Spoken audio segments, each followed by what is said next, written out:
It implied there was something inherently culturally superior about them that led to success. But it wasn't just internal pressure, was it? It had a political use. Oh, absolutely. That's the really insidious part.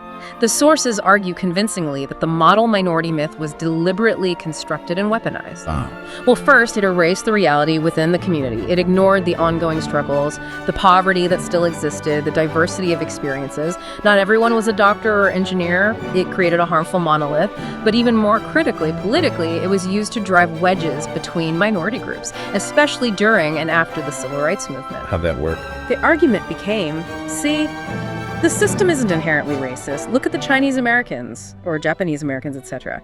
They faced terrible discrimination, but they overcame it through hard work, family values, and staying quiet. So if they can succeed, why can't other minority groups like Black Americans or Latinos? So it was used to undermine claims of systemic racism. Precisely. It became a tool to argue against affirmative action, against social programs, against the very idea that systemic barriers still existed for other communities of color. It basically said, your problems are your own fault, not society's. So the supposed compliment was actually a way to maintain the status quo and deny responsibility. Exactly. And while this myth was circulating, the actual nature of racism experienced by Chinese Americans was also changing. The really overt violent stuff, the explicit legal bars, were mostly gone by this point. Replaced by something else. Replaced by more subtle, maybe systemic, sometimes politically charged forms of bias and discrimination. Less visible, maybe, but still damaging. Can you give some examples from that period, the 80s, 90s, early 2000s? Well, sure. Think about the corporate world, the bamboo ceiling. You'd see high numbers of Asian Americans in technical, professional roles, but consistently fewer in top leadership positions. Or look at how political controversies could suddenly take on a racial tinge. The campaign finance stuff in the 1990s, for instance, where donations from Asian Americans were sometimes framed with suspicion as potential foreign influence in ways donations from other groups weren't. And the Wen-Ho Lee case fits here, too. Oh, the Wen-Ho Lee case in 1999 is a chilling example. A Taiwanese-American nuclear scientist at Los Alamos accused of espionage for China. He was subjected to incredibly harsh treatment, solitary confinement based on what turned out to be very flimsy evidence.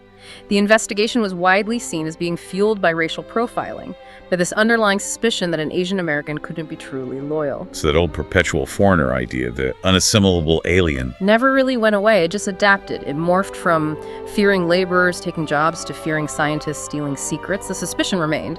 And the sources suggest this climate, this subtle bias, and the model minority pressure, it created tensions within families too.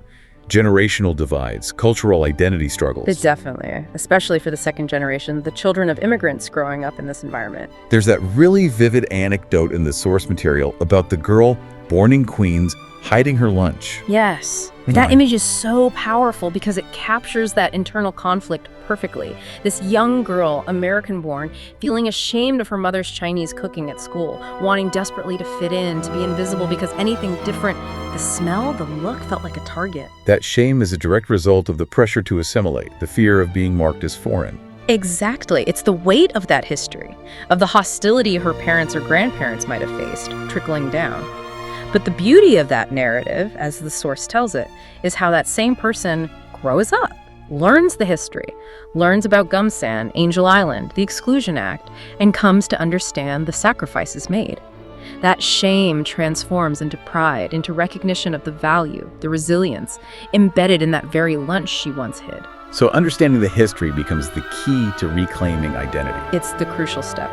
Accepting that difficult past allows you to finally start feeling like you belong on your own terms. Which brings us, inevitably, right up to the present day, or very near present.